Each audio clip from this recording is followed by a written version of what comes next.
Welcome to स्नेहास teaching. तो कैसे हैं आप सब? आई होप आप सब बहुत अच्छे और अपना बहुत बहुत ध्यान रख रहे हैं। तो आ गया है वो वीडियो जिसका आप सबको बेसब्री से इंतजार था, टीचिंग एग्जाम से रिलेटेड। आप सब मुझे हमेशा कमेंट करके पूछते रहते हो कि मैम मुझे मोटिवेशन वीडियो चाहिए, मैम मुझे ये वीडियो चाहिए, कैसे स्ट्रेटजी होनी चाहिए, क्या किस तरीके से मुझे प्रिपरेशन करना चाहिए जिससे मेरा KVS CTET DSSS में मुझे प्रॉब्लम ना आए। तो आज का जो हमारा वीडियो है वो है स्पेशली CTET को लेके, जो अब आने वाला है। अभी जो नेक्स्ट एग्जाम, जो नेक्स्ट पेपर आने वाला है CTET का, बहुत से बच्चों का हमें क्वेश्चन आ रहा है कि मैम अब जो आने वाला CTET है, जो बीत गई वो बात गई, अब जो आने वाला CTET है उसके लिए हमें क्या मिस्टेक्स हैं जो हमें ध्यान रखने चाहिए, जो हमें नहीं करने चाहिए। तो आज बेसिकली हम उस मिस्टेक्स की बात करेंगे जो आपको आने वाले CTET में नहीं करना है। और मैं आपको इस वीडियो में 3 मिस्टेक्स बताऊंगी। I will talk about 3 mistakes. 3 mistakes के बारे में बताऊंगी जो आपको CTET एग्जाम जो अब आने वाली है उसमें नहीं करना है। इस चीज का आपको बहुत ही खास ध्यान रखना होगा। तो इस वीडियो को पूरा एंड तक देखिए जिससे कि आप एटलीस्ट इस 3 मिस्टेक्स से बच जाओगे। और अगर ये 3 मिस्टेक्स से बच जाते हो तो एटलीस्ट अगर आपकी प्रिपरेशन नहीं भी है तो कुछ ना कुछ आप स्कोर कर ही लोगे और अच्छा करोगे, क्योंकि आपको स्कोरिंग नंबर लाना है। स्कोरिंग आपको भी ऑलरेडी पता है कि जो पासिंग मार्क्स होती है, जो भी सीटेट की पासिंग मार्क्स है, वो आपको क्रॉस करना है। जो कट ऑफ है, जो कट ऑफ जो भी जनरल दिया हुआ है उसको, वो लेवल को आपको अप कर जाना है। You already know about that. जिसके बाद आपका CTET क्वालिफाइड माना जाता है। आपको बस क्वालिफाई करना है। This is a qualifying exam. ऐसा नहीं है कि CTET जिसने 100+ नंबर ले आया वो उसे सीट मिलेगी और जिसने 100 से कम लाया उसे सीट नहीं मिलेगी। मतलब उससे नहीं है, मतलब है कि आपने क्वालिफाई कर लिया, बात वहीं पे खत्म हो गई। तो चलिए अब वीडियो को ज्यादा ना लंबा करते हुए अब हम लोग उस 3 पॉइंट्स पे आते हैं, जो 3 मिस्टेक के बारे में आज आपसे मैं बात करने वाली हूँ और जो आपको अपने एग्जाम में नहीं करना है। तो फर्स्ट मिस्टेक पे मैं आने वाली हूँ जो बच्चे हमेशा कर देते हैं, जो उन्हें नहीं करना चाहिए, और इसकी वजह से CTET का रिजल्ट अटक जाता है उनका और उन्हें फिर से फर्दर 6 महीने CTET के लिए वेट करना पड़ता है। और इसकी वजह से होता क्या है, इसकी वजह से हमारा ये होता है कि उनका जो एज है, अगर मान लीजिए कोई 30+ कर जाते हैं या फिर जो भी एज है वो उनका आगे भाग जाता है और वो आने वाले एग्जाम के लिए क्वालिफाई नहीं कर पाते हैं। तो कोशिश यही कीजिए कि CTET कोई भी एग्जाम आप फॉर ग्रांटेड मत लीजिए। पहली बात तो ये कि आप CTET समझिए कि हर साल आएगा। देखिए जी, अब हर साल आना ही, अब तो रेगुलर हो गया, ऐसा कुछ नहीं है। 2019 में से पहले CTET बहुत सालों तक नहीं आया था और उसके बाद 2019 में देखने को मिला था। तो अनप्रिडिक्टेबल हो सकता है कोई भी एग्जाम, कोई भी सिचुएशन। अभी कोविड आ गया था, उसकी वजह से काफी एग्जाम्स अफेक्टेड हुए थे, तो या फिर KVS आ गया और आपका CTET क्लियर नहीं रहा। तो कोई भी CTET आने वाला है उसको आप अपना लास्ट चांस लीजिए। ऐसा मत 6 महीना करके आप टाइम मत वेस्ट करते जाइए। तो फर्स्ट मिस्टेक जो है, जो बच्चे हमेशा कर देते हैं, वो है CDP। फर्स्ट मिस्टेक क्या है? CDP। जो मिस्टेक के बारे में आज हम चर्चा करेंगे और जो जनरली देखने को मिलता है जो बच्चे कर देते हैं। तो पहला मिस्टेक हमारा ये क्या है ये CDP को मैंने मिस्टेक में क्यों डाला है? CDP को मैंने मिस्टेक में इसलिए डाला है कि ज्यादातर देखने को क्या मिलता है कि बच्चे जो है साइंस पे, मैथ्स पे, सोशल साइंस जिनका है उस पे फोकस कर देते हैं और CDP पे फोकस नहीं करते हैं। ज्यादा फोकस उनका CDP पे नहीं रहता है, ज्यादा फोकस उनका सब्जेक्ट पे रहता है, यानी कि स्कोरिंग पे रहता है। अगर आप सब्जेक्ट के पीछे भागोगे, अगर आप मैथ्स के पीछे भागोगे कि मैं मैथ्स पढ़ रहा हूँ, मैं साइंस पढ़ रहा हूँ, आप सब्जेक्ट नॉलेज के पीछे भागोगे और आप ये सोचोगे कि आपका CTET एग्जाम क्लियर हो जाएगा, तो आप बहुत बड़े गलतफहमी में चल रहे हो।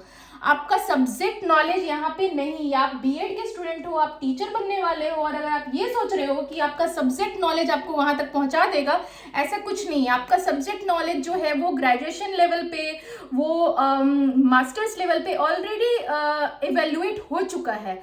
अब टाइम है आपके टीचिंग स्किल्स को देखने का, ठीक है? तो सब्जेक्ट नॉलेज अगर कितना भी है, आप हर सेक्शन में देखोगे कि 15 नंबर की CDP रहती है उसमें, ठीक है? तो आप सब्जेक्ट नॉलेज कितना भी है, कोई भी सब्जेक्ट की आप नॉलेज ले रहे हो तो आपको डेप्थ में जाने की जरूरत नहीं है। आपको शेक्सपियर नहीं बनना है उस सब्जेक्ट में। आपको उस सब्जेक्ट को पढ़ाना कैसे है उसका नॉलेज होना ज्यादा जरूरी है। अगर आपका CDP पे कमांड है तो आप कोई भी सेक्शन, चाहे वो हिंदी हो, हिंदी में भी 15 नंबर की CDP रहती है, इंग्लिश में भी CDP रहती है, हर किसी में भी, हर किसी जो सेक्शन है उसमें सीडीपी देखने को मिलती है। तो आप अगर पूरा साल अपना वेस्ट कर दो सब्जेक्ट नॉलेज को लेने के लिए, तो ऐसे में आपका होगा क्या, आपका सीडीपी अगर आपका अफेक्टेड हुआ तो आपका सीटीईटी रह जाएगा। तो मेरा सबसे बेसिक पॉइंट आपको मैं ये कहना चाहूंगी, आप अपने सीडीपी पे पकड़ बनाओ। सीडीपी पे अगर आपका स्ट्रांग पकड़ है तो सीटीईटी क्वालिफाई होने की चांसेस बहुत ज्यादा बढ़ जाती है। इसमें क्या होता है कि सीटीईटी क्वालिफाई आपका होने का 99% चांस हो जाता है। Trust me, trust me, trust me. Because अगर क्योंकि हर सब्जेक्ट में सीडीपी रहता ही है, कोई भी सेक्शन ऐसा नहीं है जो आपके सब्जेक्ट नॉलेज को इवेल्युएट कर रहा है। उस सीटीईटी एग्जाम वाले को पता है कि आपको सब्जेक्ट नॉलेज कहीं ना कहीं है ही, आप ग्रेजुएट हो, आप मास्टर्स हो। वो ये चेक करेंगे, वो ये नहीं देखेंगे कि आपको मैथ्स में कितना आ रहा है, वो ये देखेंगे कि आप मैथ्स को कैसे पढ़ा सकते हो, आप कैसे डिलीवर कर सकते हो। तो मैथ्स का जो भी नॉलेज है वो बस बेसिक पूछेंगे, हाफ ही पूछेंगे, उसके बाद वो यही देखेंगे कि मैथ्स के स्किल को आपको पढ़ाने कैसे आता है। तो वो बेसिकली टीचिंग एग्जाम है। तो मैं ये कहूंगी कि ज्यादा समय जो आप वेस्ट करते हो सब्जेक्ट नॉलेज पे, चलो साइंस पढ़ते हैं, 6 to 10 की एनसीईआरटी पढ़ते हैं, पूरा एकदम एकदम पढ़ने में लगे हुए हैं, नॉलेज लेने में लगे हुए हैं, मतलब मैं यही कहूंगी दोस्तों, ये नॉलेज लेने का समय कम है और सीडीपी पे वर्क करने का समय ज्यादा है। तो जो फर्स्ट मिस्टेक है वो सीडीपी है। मैंने ये आपको बार बार कहा है कि सीडीपी को इग्नोर करके सीटीईटी की तैयारी नहीं हो सकती है। तो सीडीपी अगर आपका एनफ स्ट्रांग है तो आप हर सेक्शन में कुछ ना कुछ नंबर ले आओगे और आपका क्वालिफाई तो होगा ही होगा। और अगर सीडीपी कुछ ज्यादा ही स्ट्रांग है तो और भी ज्यादा क्वालिफाई अच्छे नंबर से होगा। और अगर सब्जेक्ट पे पकड़ अच्छा है तो आप अपने मार्क्स को बूस्टअप कर सकते हो, मैं ये कह सकती हूँ। बाकी अगर आप सिर्फ सीडीपी की भी तैयारी करके अच्छे से जाते हो इवन स्पेसिफिक सब्जेक्ट से, तो आपका क्वालिफाई हो सकता है even you don't have the subject knowledge as well. तो मैं क्वालिफाई करने की बात कर रही हूँ। तो ये था हमारा पहला मिस्टेक जो ज्यादातर देखने को मिलता है, जो हमारे दोस्त काफी पैनिक रहते हैं कि क्या करूँ सीडीपी का समझ नहीं आ रहा, चलो भाई सब्जेक्ट पढ़ते हैं। तो ऐसा कुछ नहीं है, इतनी बड़ी गलतफहमी में नहीं रहिएगा। सेकेंड मिस्टेक जो है, कुछ बच्चे जो डर के कर देते हैं, वो क्या है कि सबसे कॉमन है, छोटी सी बात है, बट क्या होता है कि कुछ लोगों को याद नहीं रहता है ये चीज कि इसमें निगेटिव मार्किंग नहीं है। निगेटिव मार्किंग बिल्कुल भी नहीं है। तो ऐसे में सारे क्वेश्चन को अटेम्प्ट करके आना है। छोटी सी बात है बट मैंने पॉइंट यहाँ पे कर दिया ताकि आप लोगों को एग्जाम देने से पहले याद रहे। क्योंकि निगेटिव मार्किंग नहीं है तो आप इस चीज को जरूर इंश्योर करें कि आप सारे के सारे क्वेश्चन को अटेम्प्ट कर रहे हो। अगर आपका क्वेश्चन छूटता है, अगर आपने अटेम्प्ट नहीं किया, तो मान लीजिए कि लक बाई चांस भी आपका जो नंबर आने वाला है वो उससे भी आप रह जाइएगा। क्योंकि ये कंपटीशन का एग्जाम नहीं, ये क्वालिफाइंग एग्जाम है। तो यहाँ पे आपका किसी से कंपटीशन नहीं लगा हुआ है, यहाँ पे आपको एक क्वालिफाइंग नंबर लाना बहुत ही ज्यादा जरूरी हो जाता है। तो यहाँ पे ये ध्यान रखिए कि आप सारा का सारा जो सेक्शन है सबको अटेम्प्ट कर दीजिए। अगर आपको नहीं भी आ रहा है, आपने सारा लिख लिया, जो आपको आता था उसको आपने सर्कल कर दिया, वहां पे आपने फिल कर दिया। अब लास्ट का आपका काम क्या है, आपका जो भी बच गया सब पे आप तुक्का मार सकते हो। आपको तुक्का मारने से यहाँ पे कोई नहीं रोकेगा, यहाँ पे कोई भी निगेटिव मार्किंग नहीं होती है, फॉर योर इंफॉर्मेशन। जो कि दूसरी बड़ी गलती है अगर कोई कर देते हैं तो, जो एग्जामिनेशन हॉल से निकलने के बाद पता चलता है कि चलो सीटीईटी एग्जाम बैठ के दे देते हैं ना, क्या जाता है एक बार बैठ जाते हैं। अरे आप एक बार बैठ जाते हो, बट आपको इस चीज का ध्यान रखना है कि निगेटिव मार्किंग जो इसमें है इसमें नहीं है। ऐसा ना हो कि एग्जाम सेक्शन से, एग्जाम हॉल से बाहर निकलने के बाद आपको पता चला कि अरे इसमें तो निगेटिव मार्किंग नहीं थी और मैंने तुक्का भी नहीं लगाया। इतनी बड़ी गलती करके नहीं आना, ब्लंडर मिस्टेक हो जाएगा। फिर सीटीईटी नेक्स्ट अटेम्प्ट 6 महीने बाद ही आपको देने हैं। तो ऐसा बड़ा गलती तो नहीं ही करें, जो कि दूसरा मिस्टेक है। आई नो कि ये छोटा सा मिस्टेक है जो मैंने याद दिलाया, बट याद दिलाना थोड़ा सा यहाँ पे जरूरी हो जाता है, ठीक है। और यहाँ पे थर्ड है प्रैक्टिस। थर्ड पॉइंट जो गलती क्या करते हैं बच्चे एग्जाम देने से पहले, वो है प्रैक्टिस। सीटीईटी सीबीएसई कंडक्ट कराती है, ध्यान रखिएगा। और सीबीएसई का एक पैटर्न जा रहा है कुछ सालों से सीटीईटी में, मैंने भी अपने टाइम पे दिया था। मेरा ये आजमाया हुआ है कि अगर आप प्रीवियस 10 ईयर्स के पेपर लगाते हो सीटीईटी का, प्रीवियस 10 ईयर्स 10 साल, जो एकदम आप कहीं से भी उठा लो 10 साल का पेपर, 2011 से आपको देखने को मिलेगा, 11-12 से आप लगातार पेपर देखो तो आपको एक पैटर्न दिख जाएगा। हर साल कुछ क्वेश्चंस ऐसे हैं जो रिपीट हुए हैं, ये मेरा एक्सपीरियंस कहता है। मैंने भी तैयारी की है सीटीईटी की, तो मैं बता सकती हूँ कि हर साल क्वेश्चंस रिपीट होते हैं।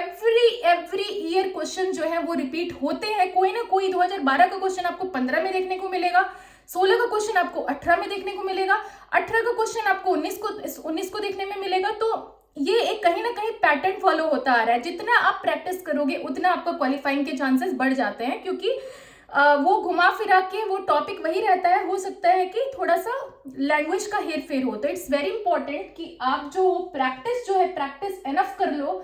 प्रीवियस 10 ईयर पेपर जरूर लगा लो, जो कि बच्चे नहीं लगाते हैं। कई बार ऐसा क्या होता है कि वो बस तैयारी करके पढ़ाई करके और एग्जाम देने चले जाते हैं।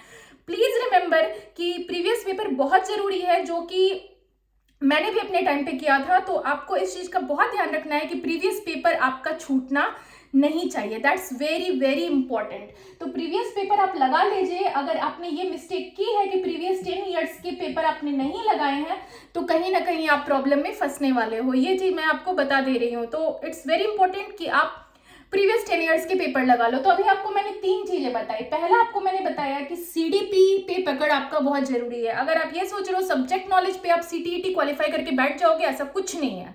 ये आप टीचर बनने वाले हो, आपको सब्जेक्ट नॉलेज की जरूरत नहीं है, आपको सब्जेक्ट को कैसे पढ़ाना है उसकी जरूरत है। सेकेंड पॉइंट है आपका, मैंने क्या बताया, प्रैक्टिस नहीं होगा एग्जाम नहीं क्लियर होगा। ये मेरे से अभी आप सिग्नेचर सिग्नेचर मैं लिख के आपको दे सकती हूँ कि अगर आपने प्रीवियस पेपर नहीं लगाया सीटीईटी क्लियर नहीं होगा। थर्ड मैंने पॉइंट बताया कि आपको अटेम्प्ट ऑल जितने भी यानी कि सेकेंड पॉइंट मैंने बताया था, जितने भी क्वेश्चन है सबको अटेम्प्ट कीजिए। लक भी एक फैक्टर होती है कि आपका हो सकता है कि 5-6 नंबर से आगे पीछे आपका हो सकता है। सो लक इज ऑल्सो इम्पॉर्टेंट कि जो भी, और लक का आप आजमाइए तभी जब आप जितने भी क्वेश्चन पे श्योर हो, जब आप वो कर लो उसके बाद ही आप लक आजमाना। इस चीज का बहुत ध्यान रखिएगा। ऐसा ना हो कि आपने लक ही आजमाने में आप लगे हुए हो और जो बाद में पता चला जब आपका एग्जाम ओवर हो गया तो आपको पता चला अरे ये तो मुझे आता था और मैंने इसमें लक अप्लाई कर लिया। तो लक आप तभी अप्लाई करना जब आपको जितना कुछ भी आता है आपने उसको अटेम्प्ट कर लिया है, उसके बाद जो बचा हुआ समय है उसमें आप ये लक फैक्टर को यूज कर सकते हो। अपार्ट फ्रॉम दैट कॉन्फिडेंट रहिए, एनफ कॉन्फिडेंट रहिए, मैं यही कहूंगी। और उसके साथ एग्जाम को देने जाइए, क्योंकि आप हमेशा याद रखिएगा कि आपके बगल में जो बैठ के सीटीईटी दे रहा है, आपके आगे बैठ के या आपके पीछे बैठ के, आपके एग्जामिनेशन हॉल में जितने भी लोग सीटीईटी दे रहे हैं उनका आपसे कंपटीशन नहीं है। ये एक क्वालिफाइंग पेपर है और क्वालिफाइंग पेपर को क्लियर करना बहुत ही ईजी है। बहुत बहुत बहुत ईजी है। ये कोई बहुत बड़ा पहाड़ नहीं चढ़ना है, बहुत ही आसानी से होगा और जरूर होगा। मिलते हैं नेक्स्ट वीडियो में किसी अगले टीचिंग एग्जाम के स्ट्रेटजी या मोटिवेशन को लेके, जिसमें आपको और भी चीजें जानने को मिलेगी, स्ट्रेटजी। और अगर आप किस तरह की वीडियो देखना पसंद करते हैं आप मुझे जरूर कमेंट बॉक्स में बताइएगा। तो तब तक के लिए शुभ रात्रि, शुभ रात्रि, शुभ रात्रि।